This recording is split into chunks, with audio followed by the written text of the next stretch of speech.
Rim Defence academy की अनुभवी team के साथ अपनी तैयारी को बेहतर बनाने के लिए अभी डाउनलोड करें प्ले स्टोर से रिम डिफेंस एकेडमी ऐप। नमस्कार, मैं Ranveer Chaudhary, retired assistant commandant CRPF, Rim classes की यूट्यूब चैनल पर आप सबका स्वागत करता हूं। दोस्तों, आज अपन बात करेंगे लिखित परीक्षा की तैयारी करने वाले बच्चों के लिए। चाहे आप किसी भी कंपटीशन एग्जाम की तैयारी कर रहे हैं, चाहे आप राजस्थान पुलिस सब इंस्पेक्टर कर रहे हैं, राजस्थान पुलिस कांस्टेबल कर रहे हैं, Delhi police constable, Delhi police sub inspector, तो आज का वीडियो आपके लिए बहुत ही इंपॉर्टेंट होने वाला होगा और जिसमें मैंने एक कॉमन टॉपिक आपके लिए लिया है और वो है नोट्स आपको कैसे बनाने हैं।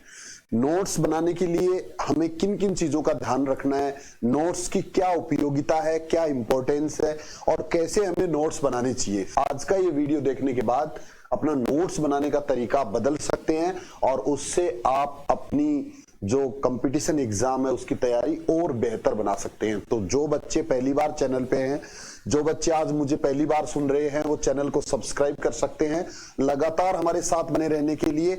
और जो मेरे नियमित स्टूडेंट हैं वो एक बार वीडियो को लाइक करिए और उसके बाद पूरा देखिए, जिससे आपको भी इसका पूरा फायदा मिल सके।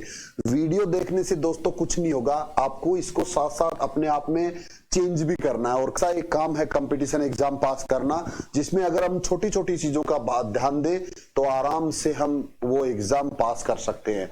तो सबसे पहले तो नोट्स की आवश्यकता क्या है। तो नोट्स कभी भी आपको दूसरों के नहीं पढ़ने चाहिए। बहुत से बच्चे हैं किसी दूसरे इंस्टीट्यूट के नोट्स ले लेते हैं, किसी दूसरे स्टूडेंट्स के नोट्स ले लेते हैं, तो वो नोट्स लेके पढ़ना शुरू कर देते हैं। कोई बात नहीं, आप पढ़िए उन नोट्स को भी, लेकिन उन नोट्स को पढ़ने के बाद भी आपको अपने नोट्स बनाने पड़ेंगे। अपने नोट्स आपको जरूर बनाने हैं और वो सबका एक अलग तरीका होता है। मैं आपको एक कॉमन तरीका समझाने की कोशिश करता हूं। और नोट्स से हम रिवीजन इतनी जल्दी से कर पाते हैं क्योंकि वो हमारा लिखा हुआ होता है। हमें पता रहता है कि कौन सी जगह क्या लाइन लिखी गई है, कौन सी डेफिनेशन है वो कहां लिखी हुई है, कौन सा एग्जाम्पल हमने कहां लिखा था। तो वो सारी चीजों की पिक्चर हमारे दिमाग में हमेशा रहती है और एग्जाम टाइम में वो हमें बहुत सपोर्ट करती है। अगर हम डायरेक्ट बुक से पढ़ते हैं तो बुक इतनी लंबी चौड़ी होती है, इतनी बड़ी बड़ी बुक्स होती है कि उनके पन्ने बार बार पलटने में ही बहुत टाइम वेस्ट हो जाता है। तो नोट्स हमें शॉर्ट एंड स्वीट नोट्स बनाने हैं और जिससे हम रिवीजन कर सकें एग्जाम से पहले। और बीच में भी जो रिवीजन का जो तरीका है, जो रिवीजन वाला तरीका मैंने बताया, उसको पूरा करने के लिए हमें नोट्स की आवश्यकता होती है। इसके बाद पूरा सिलेबस आपको याद रखना है। नोट्स जब आप बना रहे हो तो उससे पहले आपको सिलेबस पूरा जरूर याद होना चाहिए, नहीं तो आप नोट्स किस चीज के बनाएंगे, टॉपिक आपस में मिक्स हो जाएंगे और आपके दिमाग में वो सारी चीजें क्रम से नहीं रह पाएंगी। तो सबसे पहले आपको पूरे सिलेबस को याद रखना है, जिससे नोट्स बनाने में आपको आसानी हो और वो आपके दिमाग में अच्छे से बन पाए। इसके बाद में अलग अलग विषय की अलग अलग नोटबुक रखनी है। नोट्स बनाएंगे तो एक ही कॉपी के अंदर सारे सब्जेक्ट्स को शामिल नहीं करना है। आपके जितने सब्जेक्ट है एग्जाम के अंदर, उनके वेटेज के अनुसार, उनके एग्जाम में जो रोल है उनका, उनके अनुसार आपको अलग अलग नोटबुक लेनी चाहिए। और मेरी एक सलाह आपको और माननी है कि आप एक ही बार में इतनी अच्छे से पढ़ाई करिए कि चाहे आप फिर कितने भी एग्जाम देते रहे, वो नोट्स आपको बार बार काम आते रहे। जैसे अगर राजस्थान का इतिहास आपको पढ़ना है तो उसके लिए एक ही बार में नोट्स अच्छे से तैयार कर लो, फिर जिस एग्जाम में भी वो टॉपिक पूछा जाएगा तो उसमें बार बार हमें बुक्स को पढ़ना नहीं पड़ेगा, बार बार हमें परेशान नहीं होना पड़ेगा। जब तक हम बेरोजगार रहेंगे उन नोट्स को हम संभाल के रखेंगे और वो हमें हेल्प करेंगे। मेहनत सब लोग करते हैं, जो असफल होते हैं वो लोग भी करते हैं, लेकिन सफल लोगों में यही खास बात होती है कि वो हर काम को अलग तरीके से करते हैं। तो यहां हम देखते हैं कि अलग अलग नोटबुक आपके पास होनी चाहिए। अब इसके बाद में विषय की सूची आपको तैयार करनी है।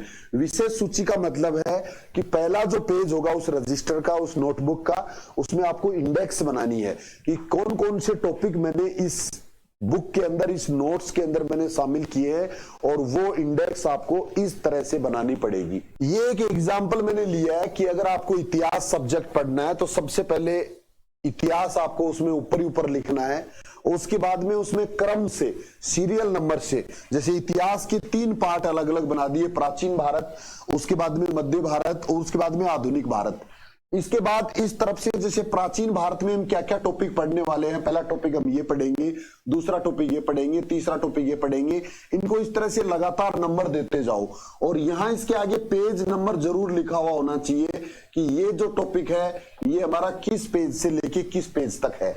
और आपको थोड़ा सा आइडिया मैं बता देता हूं कि इस तरह से अगर हम एक सब्जेक्ट अगर हम लेते हैं तो एक टॉपिक के लिए लगभग, अगर मान लो इसमें अगर पूरे टॉपिक मान लो 25 टॉपिक बनते हैं तो एक टॉपिक के लिए लगभग 3 या 4 पेज आपको जरूर रखने हैं। 3-4 पेज में उस टॉपिक की सारी जानकारी और साथ में कुछ जगह उसमें खाली भी रखनी है। और वो खाली जगह क्या काम आएगी, जब आपको बाद में अगर उसमें कुछ ऐड करना है, कुछ जोड़ना है। कई सब्जेक्ट ऐसे होते हैं जो करंट भी साथ लेके चलते हैं, जिनमें करंट से संबंधित भी कुछ चीजें हमेशा पूछी जाती हैं, तो वो चीजें हम उसमें ऐड कर सके बाद में उसी जगह, इसलिए उसमें हमें बीच बीच में जगह भी छोड़नी है। तो यहाँ पेज नंबर आपको लिखना है। जैसे 1 नंबर जो टॉपिक आपने लिया है, ये मान लीजिए कि 1 नंबर पेज से लेके 5 तक चलेगा। इसके बाद में दूसरा जो टॉपिक है वो 6 से लेके 9 तक चलेगा। तीसरा है वो 10 से लेके 15 तक चलेगा। इस तरह से लगातार ये पेजेस चलते जाएंगे और टॉपिक क्रम से ऐसे ही हम लिखते जाएंगे लगातार। और ये इंडेक्स होता है, विषय सूची होती है, जो पहले पेज में आपको बनानी पड़ेगी पूरे सब्जेक्ट के बारे में। और ये आप तब बना पाएंगे जब मैंने पहले भी आपको बताया था कि आपको सिलेबस पूरा याद होना चाहिए, उसमें क्या क्या चीजें शामिल की गई हैं। हमें ऐसा नहीं है कि इन चीजों को हम देखें ही नहीं और सिर्फ एक टॉपिक के पीछे पड़ जाए कि पहला टॉपिक मुझे तो आज यहां से पहला टॉपिक पढ़ना है। नो, पहला टॉपिक पढ़ने से पहले आपको सारे टॉपिक्स के नाम पता होना चाहिए। इसके अलावा जो एग्जाम आप दे रहे हो उसके सारे सब्जेक्ट आपको पता होने चाहिए। ये चीजें आपको एक साइड से शुरू करनी है, तब जाके आपको ये सारी चीज समझ में आएंगी, नहीं तो ये आपके सारी ऊपर से चली जाएंगी। इसके बाद विषय सूची आपने तैयार कर ली, इंडेक्स आपने तैयार कर लिया। उसके बाद क्या करना है, टॉपिक वाइज पढ़ना शुरू करना है। टॉपिक वाइज का मतलब है कि जिस टॉपिक से आप पढ़ना, 1 नंबर टॉपिक से अगर आप पढ़ते हो तो पहले उस टॉपिक को अच्छे से अपनी बुक में से पढ़ना है। और मैं पहले भी बता चुका हूं कि बुक को बार बार नहीं पढ़ेंगे, हम एक ही बार बुक को अच्छे से पढ़ेंगे। अब वो चाहे आपको कोचिंग में पढ़ाया जा रहा है, चाहे आप सेल्फ पढ़ रहे हो, चाहे आप किसी ऑनलाइन कोर्स से पढ़ रहे हो, आप कहीं से भी पढ़ रहे हो, लेकिन नोट्स आपको खुद को ही बनाने हैं। नोट्स जो वहां से जो नोट्स जो लिखाए जाएंगे सेम टू सेम अगर आप नोट्स उतारेंगे तो वो नोट्स नहीं कहलाएंगे। वो चीज वो है जो उस टीचर को अच्छी लगी है, जो उस टीचर को नहीं आती होगी, जो उस टीचर की नजर में इंपॉर्टेंट है। और उनका लेवल, टीचर का लेवल और आपका लेवल अलग अलग होता है, तो आपको अपने लेवल से उसकी हेल्प से बुक पढ़नी है और बुक से फिर आपको नोट्स तैयार करने हैं। तो अब इसमें टॉपिक वाइज पढ़ने के बाद आप उसमें कैसे नोट्स तैयार करेंगे वो आपको पढ़ने के बाद पता चलेगा। जब आप एक बार पढ़ोगे कोई बात नहीं, कम समझ में आएगा, दूसरी बार पढ़ोगे तब आपको और थोड़ा सा ज्यादा समझ में आएगा, तीसरी बार पढ़ोगे तो और ज्यादा समझ में आएगा। इस तरह से जब आपको अच्छे से वो टॉपिक क्लियर हो जाता है, उस टॉपिक के बारे में आपको पूरी जानकारी दिमाग में आ जाती है, उसके बाद में नोट्स तैयार करना है। अब नोट्स तैयार करते समय क्या करना है देखना, आगे टॉपिक को हमें कैसे उतारना है, कैसे उसके क्या क्या चीजें हमें नोट्स में शामिल करनी है। पूरे किताब की ऐसी की ऐसी नकल नहीं करनी है। बहुत से बच्चे हैं जो कॉपी के अंदर जो लिखा होता है उसको भी उतार देते हैं, जो किताब के अंदर जो दिया हुआ है उसको भी उतार देते हैं। वो तो किताब में ही उतारा हुआ है ऑलरेडी, किताब ही पढ़ लेंगे फिर हम। किताब हम एग्जाम के टाइम में पूरी नहीं पढ़ पाते, इसीलिए नोट्स बनाया जाता है। और नोट्स अगर हम सही तरीके से बनाएंगे, याद करने के बाद, पढ़ने के बाद, तो वो हमें थोड़ा सा देखते ही तुरंत पूरी चीजें याद आ जाएंगी। इसके बाद नोट्स जो बनाएंगे उसमें केवल हेडिंग्स और उनके कीवर्ड्स नोट्स में उतारने हैं। सिर्फ कीवर्ड्स उतारने हैं, पूरे सेंटेंस नहीं लिखने हैं, पूरी कहानियां उसमें नहीं लिखनी है। किस तरह से लिखेंगे, एक एग्जांपल से मैं समझाने की कोशिश करता हूं कि आप इस तरह से नोट्स लिखेंगे अपने। जैसे मैंने एक टॉपिक लिया है, तो मुगल साम्राज्य के अगर आपको नोट्स बनाने हैं तो आपको सबसे पहले तो दिखाना पड़ेगा कि ये कितने नंबर से कितने नंबर तक पेज तक ये दिया गया है। उसके बाद पहला जो पेज उसका स्टार्टिंग होगा, उसमें इस तरह से ऊपर टॉपिक का नाम होगा। टॉपिक का नाम है मुगल साम्राज्य। इसमें कोष्टक में आप इसकी डेट लिख देंगे। जैसे मान लीजिए 1526 से जो भी इसकी डेट है, जहां तक आपने मुगल साम्राज्य पढ़ा है उसको आपने लिख दिया। अब इसके बाद इस टॉपिक के अंदर कौन कौन से हेडिंग्स है उनको आपको पहले लिखना पड़ेगा। ये हेडिंग्स मान लीजिए आपने पढ़ने हैं, उसके अंदर पहली चीज पढ़नी है उसमें आपको बाबर के बारे में, दूसरी चीज आपको पढ़नी है हुमायूं के बारे में, तीसरी चीज आपको पढ़नी है अकबर के बारे में। इसी तरह से लगातार चौथे नंबर पे कोई और होगा, पांचवें नंबर पे कोई और होगा, छठे नंबर पे कोई और होगा। ऐसे लगातार शुरू वाले पेज के अंदर आपको वो सारी हेडिंग्स उतार लेनी है। जिससे कि आपको रिवीजन में बहुत आसानी होगी। देखना, आप एक बार करके देखोगे, एक टॉपिक को अगर इस तरह से आप नोट्स बनाएंगे तो देखना कितनी आसानी होती है। उसके बाद जैसे ही मान लो इसमें 10 टॉपिक दिए हुए हैं, 10 लाइन में हमने 10 टॉपिक लिख दिए। उसके बाद में पहला टॉपिक, फर्स्ट टॉपिक हमें यहां दे रखा है कि बाबर था, तो यहां हमने पहला टॉपिक लिख दिया बाबर। पहला टॉपिक जब हमने लिखा, इसके बाद इसके बारे में हमें क्या क्या पढ़ना है, इसके बारे में कहानी हम किताब में पढ़ लेंगे, पूरी दिमाग में बिठा लेंगे, समझ लेंगे। अब उसके बाद में कौन कौन सी चीजें आपको इंपॉर्टेंट लगती हैं। आपको इंपॉर्टेंट लगने का मतलब है कि जो आपको लगता है कि ये मैं भूल सकता हूं, बाद में मुझे याद नहीं रहेगी। और जब आप पढ़ते हो ना बेटा, तो अपना कंसंट्रेशन पावर इतना रखिए कि एक बार जो चीज पढ़ ली उसको आगे तब तक मत बढ़ो जब तक वो दिमाग में अच्छे से बैठ नहीं जाए। जब तक उसको हम दिमाग से दोबारा निकाल के नहीं देख लें, तब तक उसमें आगे नहीं बढ़ना है। उस टॉपिक को अच्छे से तैयार करिए। और उसके बाद में जहां जहां आपको लगता है कि ये चीज मैं भूल सकता हूं, ये चीज मेरे से मुझे दोबारा याद नहीं रहेंगी, तो उन चीजों को सिर्फ शॉर्ट कीवर्ड्स में लिखना है। इस तरह से लिखना है। जैसे बाबर के बारे में हम देखेंगे कि इसका जन्म कहां हुआ था, लिख देंगे आगे जन्म। उसके बाद मृत्यु कहां हुई है, लिख देंगे उसके आगे मृत्यु। उसके बाद में बाबर ने कौन कौन से युद्ध किए, तो जो जो युद्ध किए वो साल के साथ अपन लिख देंगे कि ये युद्ध किया इस साल में, ये युद्ध किया इस साल में।